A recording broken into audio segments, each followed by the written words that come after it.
So we're here at Toulouse International Airport and waiting for Julian. I'm picking him up. It's 9 o'clock at night and we've really missed him, It's the first time that the twins have actually been away from him for what is 6 nights ever in their life. They've been away from me for quite a lot with their trips to England and back. I incidentally have never been back to the UK since we moved back to France. Just never needed to. That's another story. So hopefully he'll come soon. We've only got 10 minutes on the clock. Fingers crossed. Here he is! I'm starting to get worried. Missed you. What was the delay? We were just sat on runway. Right, okay. Okay, well you're back now, that's good.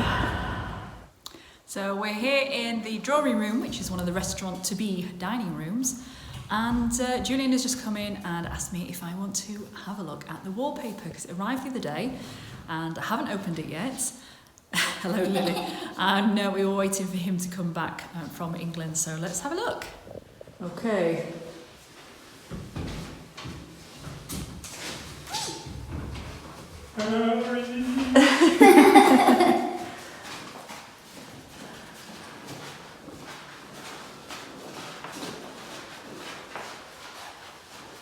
The lights, just put the lights on though. No, put the light on. It's not very bright in here. Not that one chandelier is going to make a difference. Okay, hold it there. Let me back away. Okay. Looks good from here. Yeah, because you can see the. It's going to look nice. That high pops. Right, let me come in then so people can actually see the pattern because you're actually shadowing it. Oh God, speak of the devil. Count Dogula shadow with his new winter coat. Right, okay, hang on.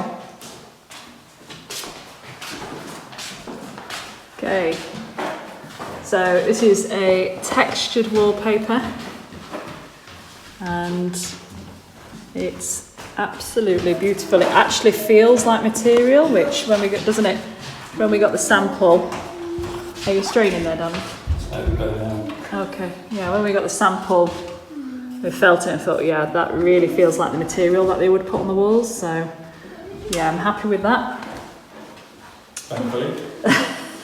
Yes, thankfully, due to us now purchasing it and how much it cost. So, okay, very good, like that. Can't wait to see the whole room in it. Very good.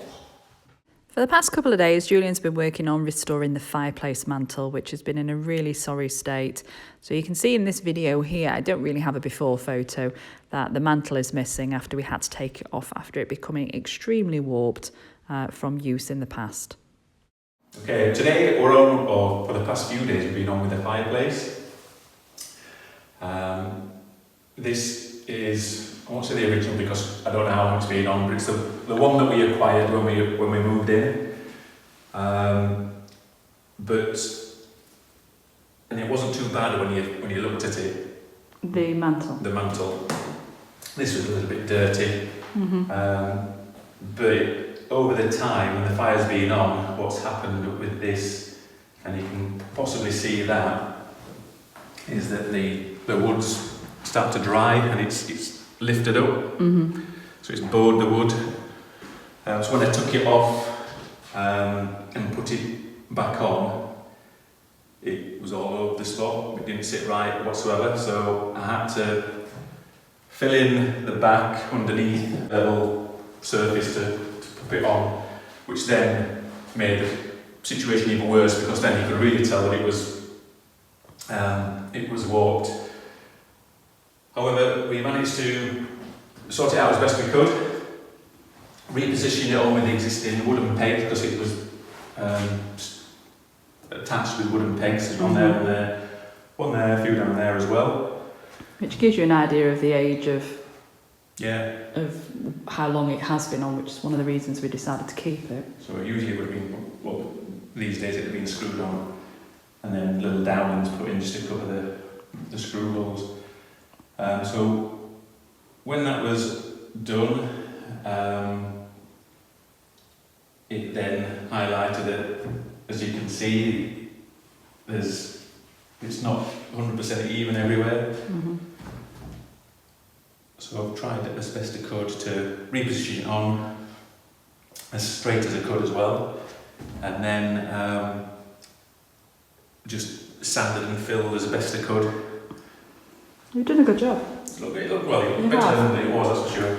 And then just again to try and mask the gap at the back, because there is a little bit where it comes. Well, I think it's actually the chimney breast is slightly out.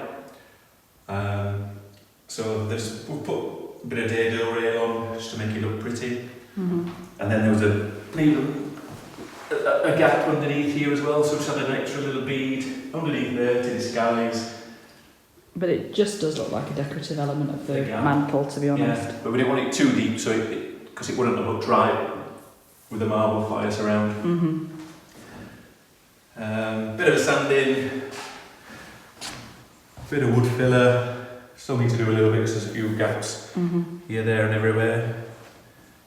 And hopefully, a dark stain.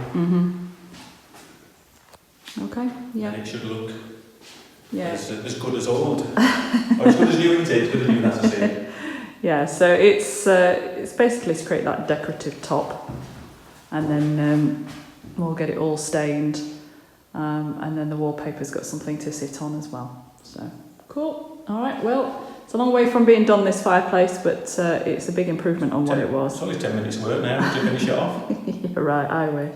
And so this is the stage we've got to with the fireplace mantle. It is just temporary, or should I say, it isn't temporary. It's permanent, but there above here, there's going to be a large sort of framed trumeau.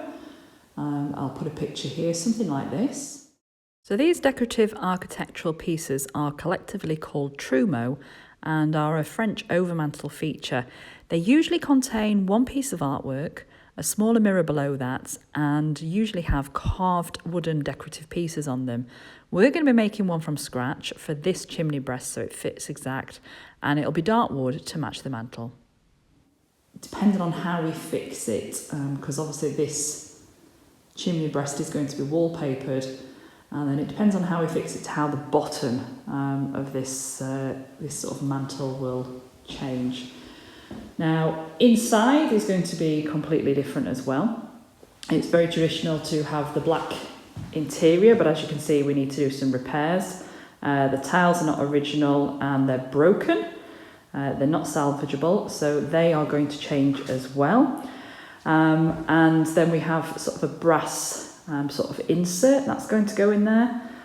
So there's a lot of work still left to do in this fireplace. We really do need to try the bicarbonate of soda trick on the top of the fireplace to try and get that clean as well.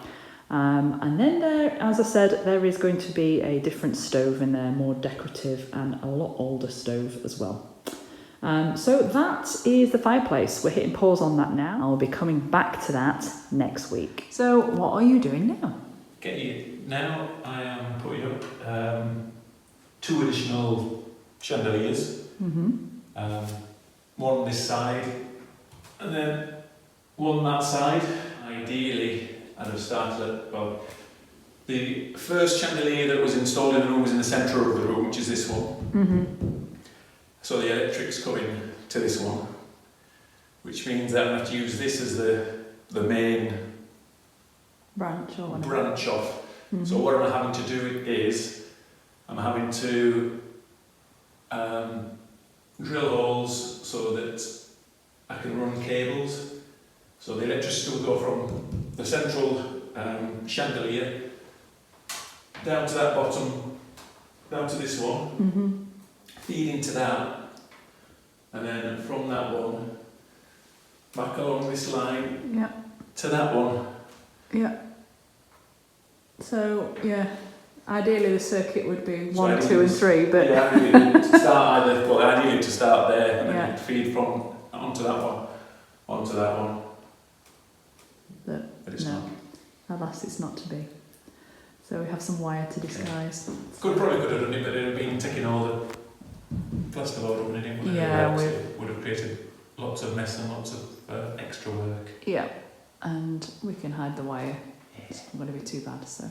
Disguise it with something. Yeah, some more wood veneer or something. Yeah. Right, okay. Well, we'll probably catch up with you next time to see how the chandeliers look, and hopefully they all work.